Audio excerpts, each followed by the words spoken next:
Parce que son diplôme ne va pas vous faire à manger, sa promotion ne va pas élever les enfants, et son indépendance ne va pas fonder une famille. Parce que la dure vérité, c'est que les femmes ne sont pas innocentes. Elles ne sont pas découvertes. Parce que les gars, ce que vous devez comprendre, c'est que la loyauté n'est pas la norme dans la programmation d'une femme. La loyauté est une option pour elles. En tant qu'hommes, nous recherchons le plaisir. Les femmes, elles, recherchent la protection. L'un est facultatif, l'autre est obligatoire. Vous voyez, les hommes, nous avons peur du rejet. Les femmes ont peur de l'expiration. Les combats sont différents, les enjeux sont différents. Un homme qui veut du sexe, c'est de la biologie. Une femme qui veut du mariage, c'est de la survie. L'un est de l'instinct, l'autre est de la panique. Et ne vous méprenez pas, messieurs, les femmes sont 1000 fois plus désespérées à la recherche d'un mari que les hommes à la recherche de sexe. Et je sais que beaucoup d'entre vous vont probablement s'en moquer. Alors, laissez-moi répéter pour que vous compreniez bien ce que je viens de dire. Les femmes sont 1000 fois plus désespérées de se marier que les hommes de coucher. Un homme qui veut du sexe, c'est biologique. Une femme qui veut se marier, c'est de la survie. L'un est l'instinct, l'autre la panique. En fait, messieurs, le mariage nous est inutile, n'est-ce pas? Nous pouvons construire, nous pouvons innover et nous pouvons prospérer seuls, tout seuls. Les femmes, en revanche, toute leur stratégie s'effondre sans un homme pour les choisir. C'est pour ça qu'elles ne marchent pas. Elles courent vers cet hôtel à 30 ans. D'accord? Pas pour l'amour, pas pour la romance. Non, elle a une date limite à respecter. Cette horloge est en mode panique, et elle doit séduire un homme au plus vite. Un homme qui veut du sexe, c'est normal. Une femme qui veut une bague, c'est tout son avenir qui est en jeu. Son statut, sa stabilité, sa valeur sociale, sa survie. Vous voyez, les hommes, nous avons peur du rejet. Les femmes ont peur de l'expiration. Autre combat, autres enjeux. Si les hommes sont privés de sexe, nous nous adaptons. Mais si les femmes sont privées d'engagement, elles craquent. C'est pour ça que les femmes deviennent sérieuses après 27, 28 ans. Parce qu'au bout du compte, pas de mari, pas d'héritage. Pas de mari, pas de sécurité. Pas de mari, pas de plan. C'est exactement pour ça que les hommes célibataires sont calmes tandis que les femmes célibataires sont terrifiées. Et ils l'admettent rarement, mais si vous y prêtez attention, vous pouvez clairement voir que chaque décision qu'elle prend crie au désespoir. Et en tant qu'hommes, nous savons que notre valeur culmine avec le temps, mais les femmes n'ont aucune idée que leur valeur va à l'encontre de cela. En tant qu'hommes, nous courons après le plaisir. Les femmes, elles, courent après la protection. L'un est facultatif, l'autre est obligatoire. Et puis on a tous ces gens qui parlent juste de se trouver. Non, mec, elle cherche un homme avant que son téléphone ne cesse de sonner pour de bon. Donc, alors qu'un homme sans sexe est frustré, une femme sans mari est fichue. Et c'est exactement pour ça que les femmes auront toujours plus besoin d'engagement que de sexe. Et je dis que beaucoup d'hommes apprendront beaucoup sur les femmes dans ces scénarios. Mais vous ne comprendrez jamais vraiment les femmes tant que vous ne serez pas devenu le partenaire ou le mec du côté.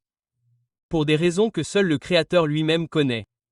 Les femmes et les petites amies ressentent le besoin de vous dire exactement comment elles s'en sortent en ayant une liaison avec vous. Voyez-vous, messieurs, quand vous êtes le mec principal, quand vous êtes le mari, vous voyez son meilleur comportement. Elle est polie, elle est douce, et elle semble loyale. Mais ce n'est qu'une mise en scène, car quand vous êtes le mec du côté, vous voyez sa vraie nature. Vous voyez les mensonges, vous voyez le timing, vous voyez la manipulation, n'est-ce pas? Comme, vous voyez les disparitions qui semblent innocentes ou fortuites. Et les gars, j'ai été des deux côtés de ça. Elle enverra un texto à son copain, bonne nuit, emoji cœur, juste avant de se mettre à genoux, de se faire une gorge profonde juste avant de vous laisser la pilonner jusqu'à l'oubli. Aucune culpabilité, aucune hésitation, aucune conscience, juste du calcul. Et voilà ce qu'on apprend très vite en étant le mec du côté, les gars. Les femmes ne trompent pas parce qu'elles sont malheureuses. Elles trompent parce qu'elles veulent plus d'attention, plus d'excitation, plus de validation. Parce que, les gars, ce que vous devez comprendre, c'est que la loyauté n'est pas la norme dans la programmation d'une femme. La loyauté est une option pour elles.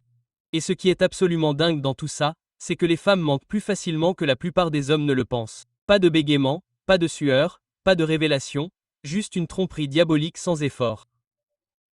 Beaucoup de nos détracteurs aiment dire que nous, les hommes, sommes les sournois jusqu'à ce qu'ils voient une femme jongler avec 2 vies, 3 hommes et 4 personnalités sans aucune faille dans son jeu. C'est là qu'ils finissent par comprendre. Être le gentleman psy vous apprend une vérité brutale sur les femmes. Si elle veut vraiment vous cacher quelque chose, vous ne le trouverez jamais. Vous ne le trouverez pas avec l'amour. Vous ne le trouverez pas avec la confiance. Et vous ne le trouverez certainement pas avec la loyauté. Parce que la dure vérité, c'est que les femmes ne sont pas innocentes. Elles ne sont pas découvertes. Et une fois que vous les aurez découvertes, vous ne regarderez plus jamais les filles bien de la même façon. Alors étudiez ses actes, pas ses paroles. Parce que je suis là pour vous dire que chaque homme pense que sa copine est loyale jusqu'à ce qu'il devienne son acolyte. Et je reçois cette question de la part de clients en consultation tout le temps, mais c'est une partie du prix à payer pour être avec une femme attirante. Les gars, vous devez comprendre que la plupart des hommes essaieront de vous voler votre copine si on leur en donne la moindre chance. Et quand les gars me demandent en consultation, vous savez, comment répondre à cela, je dis, laissez-le essayer. Laissez-le la tester. Parce que si un autre homme peut prendre votre femme, vous ne l'avez pas perdue. Elle s'est exposée. D'accord? Les femmes ne se font pas voler. D'accord? Elles ne se font pas enlever. Non, non, non. Les femmes marchent. Elles choisissent de marcher. Et elles changeront de camp dès qu'elles verront ce qu'elles pensent être une meilleure affaire. Si elles vous quittent pour un autre homme, ne soyez pas en colère. Soyez soulagés. Vous venez d'éviter une responsabilité à vie. Vous voyez, les gars, une femme qui est loyale quand tout va bien n'est pas vraiment loyale. Mais une femme qui est loyale quand elle est tentée, c'est celle-là qu'il faut garder. La plupart des hommes paniquent lorsqu'un autre mec montre de l'attention à leur femme. Les hommes comme nous, non, on ne prête pas attention à la fille qui veut devenir Monsieur Stilio. Non, ce qu'on fait, c'est qu'on prête attention à la réaction de notre femme. Parce que si elle le divertit ne serait-ce qu'une seconde, on a déjà gagné. On a trouvé sa faiblesse avant qu'elle n'ait eu le temps de nous gâcher la vie. Si elle reste avec vous, vous en avez une rare. Vous avez une femme qui résiste au battage médiatique. Vous avez une femme qui résiste à l'attention. Vous avez une femme qui résiste à la validation. Si elle part, célébrez. Vous venez de passer à la vitesse supérieure par soustraction. D'accord? Soyez heureux. Si un homme réussit à vous prendre votre femme, il ne vous a pas battu. Il vous a libéré.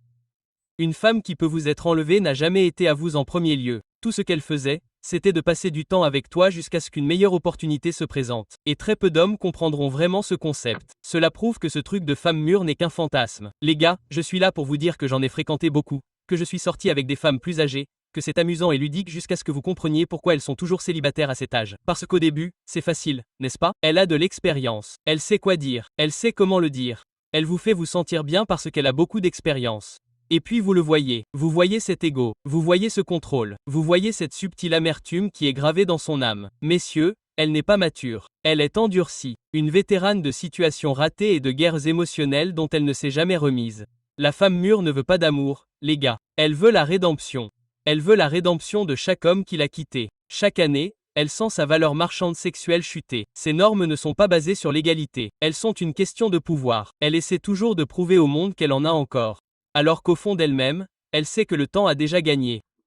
La belle-mère vous traitera d'immature si vous n'obéissez pas. Elle se dira indépendante parce que personne n'est resté. Mais la dure vérité, c'est qu'elle n'est pas célibataire par choix. Non, elle est célibataire par habitude. Des hommes différents, les mêmes erreurs. La femme plus âgée vous apprend quelque chose que les femmes plus jeunes ne peuvent pas apprendre. Et c'est que l'expérience ne rend pas les femmes sages comme elle le fait avec les hommes. Non, elle rend les femmes blasées. Donc, même si vous pensez que sortir avec des femmes plus âgées est amusant, assurez-vous de comprendre que vous n'êtes pas son nouveau chapitre. Vous êtes simplement un rebondissement après son dernier échec. Parlez-en tout le temps. Et les gars, je suis aussi coupable que n'importe qui. Mais honnêtement, vous ne devriez pas dénigrer une femme que vous aimiez. D'accord? Pas parce qu'elle mérite le respect, mais parce que vous le méritez. D'accord? Donc, elle vous a peut-être trahi, n'est-ce pas? Elle vous a peut-être menti. Elle vous a probablement utilisé, trompé, menti, et tout le reste. Mais quand vous dites du mal d'elle, cela vous rend égal à elle. D'accord, vous aimiez cette femme, vous lui avez donné votre temps, votre énergie, votre attention et vos ressources. Mais maintenant qu'elle est partie, il n'est pas nécessaire de la traîner dans la boue dont vous venez de sortir. Les hommes qui disent du mal de leur ex révèlent à quel point elle a encore du contrôle.